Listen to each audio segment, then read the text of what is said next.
ನಮಸ್ತೆ ನನ್ನ ಸ್ನೇಹಿತರಿಗೆ ಬಂಧು ಮಿತ್ರರಿಗೆಲ್ಲ. ಗುರುಬ್ರಹ್ಮ ಗುರು ವಿಷ್ಣು ಗುರುದೇವೋ ಮಹೇಶ್ವರ ಗುರು ಸಾಕ್ಷಾತ್ ಪರಬ್ರಹ್ಮ ತಸ್ಮೈ ಶ್ರೀ ಗುರುವೇ ನಮಃ. ಇಂದಿನ ವಿಚಾರದಲ್ಲಿ ಏನಪ್ಪಾ ಅಂತಂದ್ರೆ, ಕೆಲವ್ರಿಗೆಲ್ಲ ಕನಸಿನ ಬಗ್ಗೆ ತಿಳಿಯೋದಕ್ಕೆ ತುಂಬಾ ಆಸಕ್ತಿ ಇರುತ್ತೆ. ಮತ್ತೆ ಕನಸಲ್ಲಿ ಬಂದಿರೋದು ನಿಜನ ಸುಳ್ಳ, ಅದಕ್ಕೇನ್ ಇದು ಅಂತ ಗೊತ್ತಿಲ್ಲ. ಕೆಲವೊಂದು ಕನಸು ಒಳ್ಳೇದು ಬರೋದು, ಕೆಲವೊಂದು ಕನಸು ಕೆಟ್ಟ ಕನಸು. ಹಾಗಾಗಿ ಈ ಕನಸಿನಲ್ಲಿ ಕೆಲವೊಂದು ಭಾಗಕ್ಕೆ ಯಾವ ತರ ಕನಸು ಬಂದ್ರೆ ಏನಾಗುತ್ತೆ ಅನ್ನೋದಕ್ಕೆ ಒಂದು ಸಣ್ಣ ವಿಚಾರ ಇದು.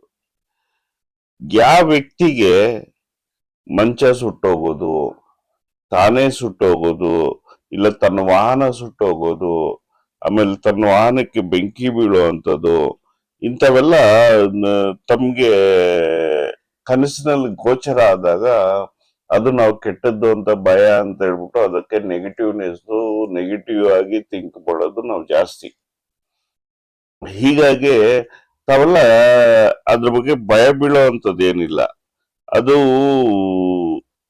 ತಮ್ಗೆ ಯಾವ್ದಾದ್ರು ಶೀಘ್ರವಾಗಿ ದುಡ್ಡು ಬರೋ ಅಂಥದ್ದು, ಆ ದುಡ್ಡು ಎಲ್ಲೋ ಒಂದು ಸ್ಟ್ರಕ್ ಆಗಿರುತ್ತೆ, ಆ ಸ್ಟ್ರಕ್ ಆಗಿರೋಂಥ ದುಡ್ಡು ತಮ್ಮ ಕೈ ಸೇರೋ ಅಂಥದ್ದು, ಈ ತರ ಬಂದಾಗ, ಈ ತರ ಹತ್ರದಲ್ಲಿ ಇದ್ದಾಗ ಈ ತರ ಕನಸುಗಳು ನಿಮ್ಗೆ ಬೀಳೋದು ಸಹಜ. ಹಾಗಾಗಿ ಈ ಕೆಟ್ಟ ಕನಸು ಯಾವಾಗ ಬರುತ್ತೋ ಅದ್ರ ಮುಂದೆ ಒಳ್ಳೇದಿರುತ್ತೆ ಅನ್ನೋದು ಒಂದು ಪಾಸಿಟಿವ್ನೆಸ್. ತಾವುಗಳು ಅದ್ರ ಬಗ್ಗೆ ಏನು ಭಯ ಬೀಳೋ ಅಂತದ್ದು ಏನಿಲ್ಲ.